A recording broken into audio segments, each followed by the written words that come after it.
Sebentar Pak Mefis. Ya, saya kira ini nampaknya udah mau ujung ini. Jadi perlu saya sedikit penjelasan dari Pak Bupati. Santai-santai saja kita. Yang pertama soal penyampaian di halaman 3 Pak, di poin 2. Itu dibunyikan bahwa infrastruktur yang berkeadilan. Jadi di 2023 hasil rapat kepala daerah dengan Bolinagari itu memprioritaskan untuk infrastruktur ini khusus jalan 60%. Itu diprioritaskan untuk jalan. Dalam hal ini, dalam kapasitas Ketua Fraksi Gerindra, saya setuju Pak. Karena memang jalan-jalan di kabupaten hari ini kondisinya baik di tengah, utara, timur maupun selatan kondisinya sudah sangat parah. Bahwa hari ini yang ingin kita sampaikan kepada Bupati adalah hari Jumat sesuai dengan agenda Banmus itu kita melakukan pra PPAS di komisi-komisi. Jadi kita ingin sampaikan bahwa tidak ada lagi alasan bagi SKPD untuk tidak membuka usulannya sebelum masuk ke banggar, sebelum masuk ke KPD. Artinya bagi kami di Komisi 3, kebetulan mitra kami adalah PUPR yang berkaitan dengan infrastruktur. Kita ingin betul-betul berkeadilan di seluruh Kabupaten Solok dan jajaran kabupaten. Jadi nanti dalam diskusi Komisi 3 dengan SKPD tidak ada lagi alasan kami tidak punya data dan segala macamnya. Mohon memang ini Bapak bantu untuk men-stressing kepada masing-masing kepala dinas. Itu satu soal. Kemudian yang kedua, di 2021 kita rame-rame ke Nagari Air Dingin. Kemudian Pak Bupati sampaikan bahwa pemerintah daerah akan bantu kantorkan dan balai-balai adat. Saya coba diskusikan dengan Pak Sekda bahwa ada 15. Ternyata bantuan keuangan khusus yang akan diprioritaskan untuk balai-balai adat di seluruh Kabupaten Solok. Mestinya ini sudah harus dieksekusi di 2022 ini Pak. Karena di 2021 kita masih pahami karena soal anggaran ini kena pandemi COVID. Tetapi untuk 2022 ini saya kira harus ada kebijakan khusus dari kepala daerah untuk men-stressing soal bantuan balai-balai adat. Ini bukan janji Epian Yasda, ini janji Bupati, janji kepala daerah, dan janji pemerintah daerah yang mestinya harus kita tunaikan secara bersama-sama.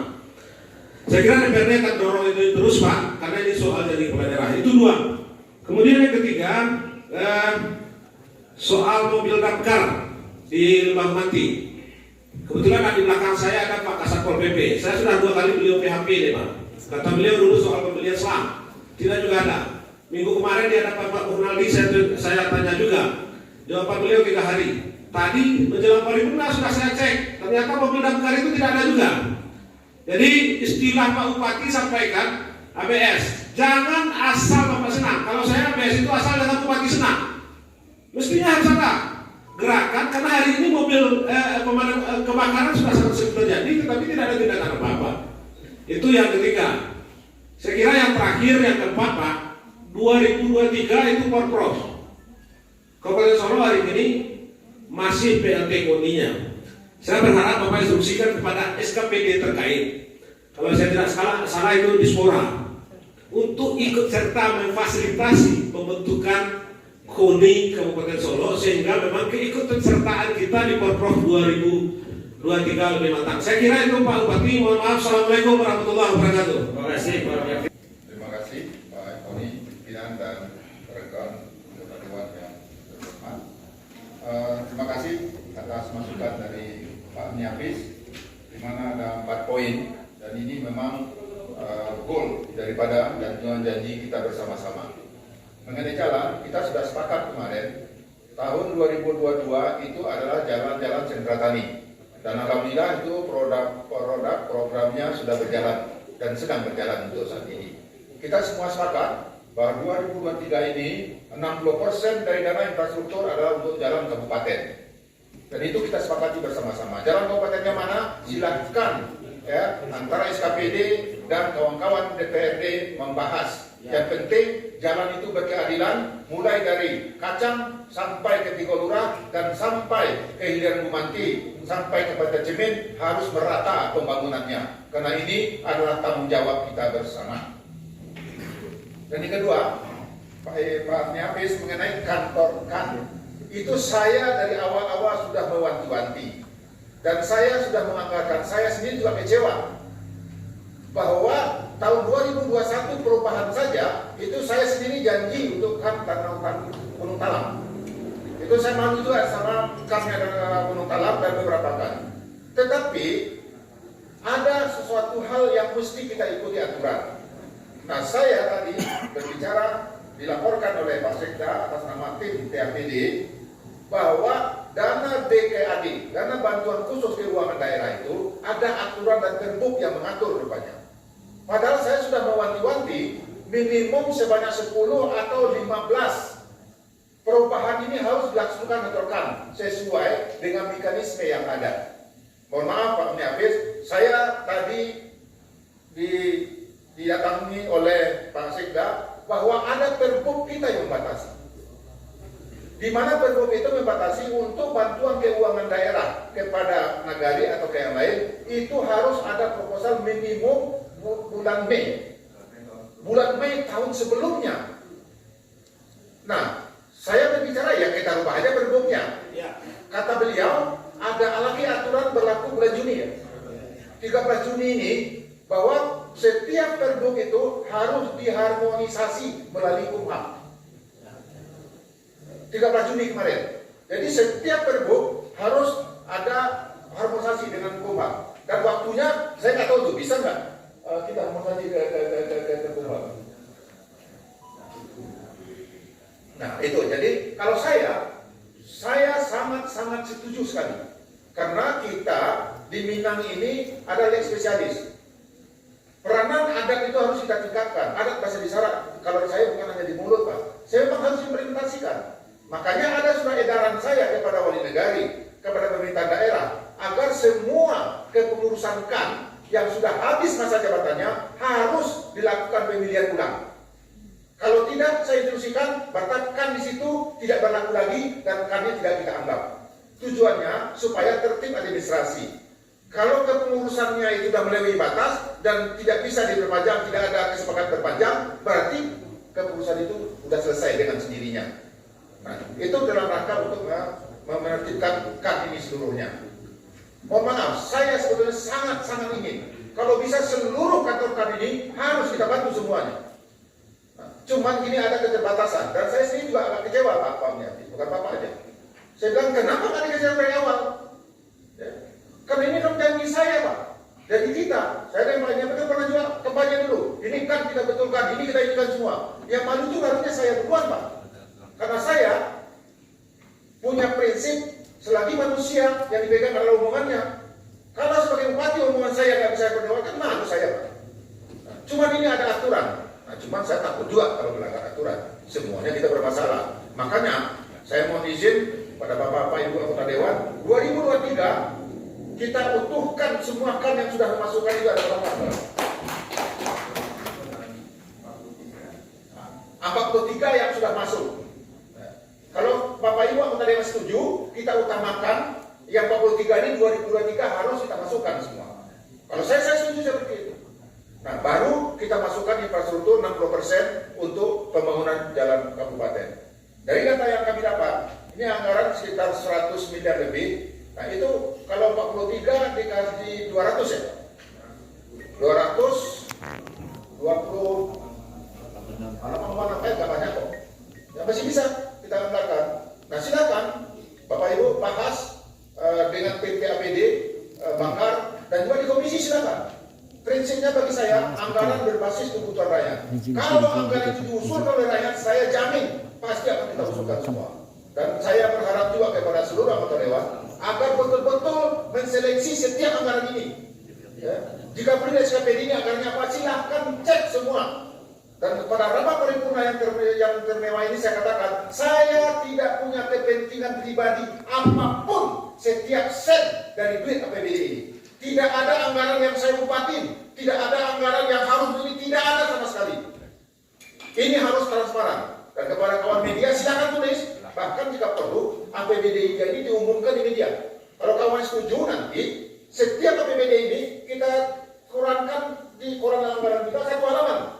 Ini APBD Solo. Silahkan seluruh masyarakat Kabupaten Solo, masyarakat Sumatera meneliti semua anggaran kita.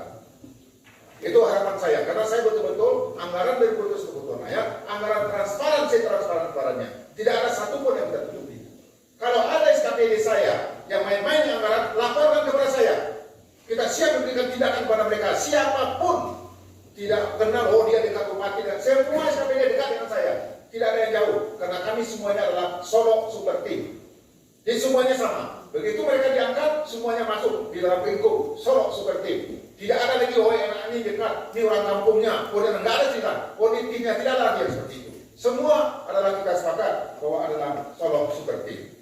Yang ketiga Pak Omni Hafiz, mengenai damkar.